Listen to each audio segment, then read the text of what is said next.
ഞാനാണ് ശരിയെന്ന് നാഴികയ്ക്ക് 40 വട്ടം മാധ്യമങ്ങൾക്ക് മുന്നിൽ വന്ന് പറഞ്ഞ് അന്യായ നീക്കങ്ങളെ ന്യായമെന്നോണം വെള്ളപൂശിയ മുൻ ഗവർണർ ആരിഫ് മുഹമ്മദ് ഖാനോട് ഒടുവിൽ കേരള ഹൈക്കോടതിയും പറഞ്ഞു, താങ്കൾ ചെയ്തത് തെറ്റ്.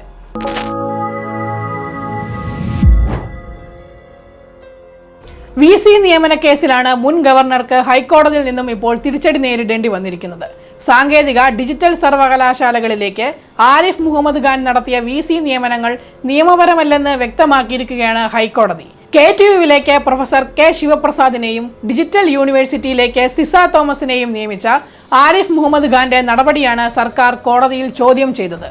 സാങ്കേതിക ഡിജിറ്റൽ സർവകലാശാലകളിലേക്ക് സർക്കാർ പട്ടിക നൽകിയെങ്കിലും അത് മറികടന്ന് സംഘപരിവാർ അജണ്ടയോടെ തന്നിഷ്ടപ്രകാരം വൈസ് ചാൻസലർമാരെ നിയമിക്കുകയാണ് ആരിഫ് മുഹമ്മദ് ഖാൻ ചെയ്തത്. ഈ നടപടി ചോദ്യം ചെയ്ത് സംസ്ഥാന സർക്കാർ ഹൈക്കോടതിയെ സമീപിച്ചതോടെയാണ് മുൻ ഗവർണർക്ക് തിരിച്ചടി നേരിടേണ്ടി വന്നിരിക്കുന്നത്. കേസ് പരിഗണിച്ച കോടതി സർക്കാർ നൽകുന്ന പാനലിൽ നിന്ന് മാത്രം നിയമനം നടത്താവൂ എന്ന് ഉത്തരവിട്ടിട്ടുണ്ട്. സിസ തോമസ് കേസിലെ ഡിവിഷൻ ബെഞ്ച് വിധി ഗവർണർ പാലിക്കണമെന്നും ഹൈക്കോടതി കർശനമായി നിർദ്ദേശിച്ചു. അതേസമയം ആരിഫ് മുഹമ്മദ് ഖാന് കോടതിയിൽ നിന്ന് തിരിച്ചടി കിട്ടുന്നത് ഇതാദ്യമായല്ല. മുൻപ് ഫിഷറീസ് സർവകലാശാല VCയെ കണ്ടെത്താൻ സ്വന്തം ഇഷ്ടപ്രകാരം സെർച്ച് കമ്മിറ്റി രൂപീകരിച്ച ഗവർണറുടെ നടപടി ഹൈക്കോടതി സ്റ്റേ ചെയ്തിരുന്നു. ഗവർണറുടെ നടപടി നിയമവിരുദ്ധമാണെന്നും അധികാര പരിധിയിലുള്ള കടന്നുകയറ്റമാണ് ചാൻസലറുടെ നടപടിയെന്നും ചൂണ്ടിക്കാട്ടി സർക്കാർ ഹൈക്കോടതിയെ സമീപിച്ചതോടെയാണ് അന്ന് അദ്ദേഹത്തിന് തിരിച്ചടി നേരിടേണ്ടി വന്നത്. കേരള സർവകലാശാല സെനറ്റിലേക്ക് സ്വന്തം നിലയിൽ അംഗങ്ങളെ നാമനിർദ്ദേശം ചെയ്ത ഗവർണറുടെ നടപടിക്കെതിരെയും ഹൈക്കോടതി വടിയെടുത്തിരുന്നു. സ്വന്തം നിലയിൽ നോമിനേറ്റ് ചെയ്യാൻ അവകാശമുണ്ടെന്ന് ഗവർണർ മാധ്യമങ്ങളുടെ മുൻപിലടക്കം വാദിച്ചപ്പോൾ ഹർജിക്കാരുടെ ഭാഗം കൂടി കേട്ടിട്ട് പുതിയ നോമിനേഷൻ വഴി അപ്പോയിന്റ് നടത്തിയാൽ മതിയെന്നാണ് ഹൈക്കോടതി എന്ന് നിർദ്ദേശിച്ചത്.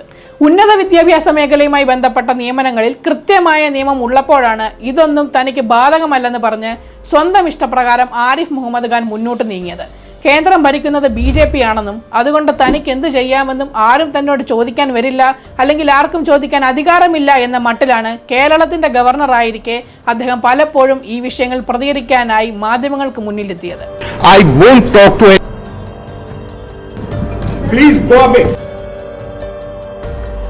ഗവർണറുടെ രാഷ്ട്രീയ നീക്കങ്ങൾ സുവ്യക്തമാണ്. അത് മുമ്പ് തെളിഞ്ഞതുമാണ്. വിദ്യാഭ്യാസ മേഖലയ്ക്ക് നേട്ടമുണ്ടാക്കാനല്ല, മറിച്ച് സർവകലാശാലകളുടെ നേട്ടങ്ങളെ തടയിടുക എന്നതാണ് അദ്ദേഹത്തിന്റെ ഉദ്ദേശമെന്ന് ആ നീക്കങ്ങളിൽ നിന്ന് തന്നെ വ്യക്തമായതാണ്.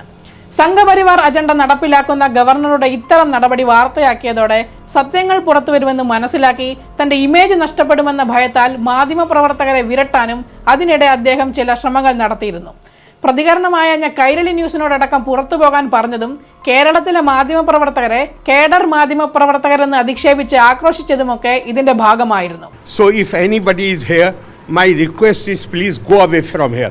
I won't talk to anybody from Kerala. If any camera is there, I will walk away. I hope there is no Kerala here. And I won't talk to Kerala.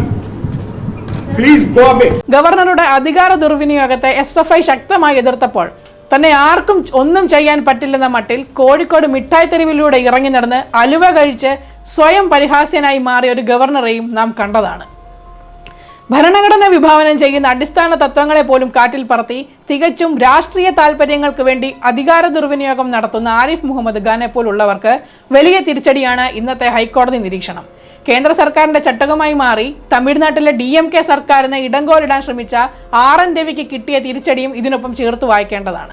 തെരഞ്ഞെടുക്കപ്പെട്ട സംസ്ഥാന സർക്കാരിന്റെ നേതൃത്വത്തിലുള്ള മന്ത്രിസഭയുടെ ഉപദേശം അനുസരിച്ചായിരിക്കണം ഗവർണർമാർ പ്രവർത്തിക്കേണ്ടതെന്നും സ്വന്തം വിവേചനാധികാരത്തിൽ പ്രവർത്തിക്കാൻ കഴിയില്ലെന്നും കോടതി ഊന്നിപ്പറഞ്ഞത് കേന്ദ്ര സർക്കാരിന് കൂടിയുള്ള ഒരു താക്കീതായിരുന്നു. ഇത്തരത്തിൽ സംഘപരിവാറിന്റെ ഉരുക്കുമുഷ്ടി ഗവർണർമാരിലൂടെ BJP ഇതര പാർട്ടികൾ ഭരിക്കുന്ന സംസ്ഥാനങ്ങളിൽ നടപ്പാക്കാമെന്ന മോദി സർക്കാരിന്റെ ആശകളുടെ കരണത്തേറ്റ അടികൂടിയാണ് ഇന്നത്തെ ഹൈക്കോടതിയുടെ നിരീക്ഷണം.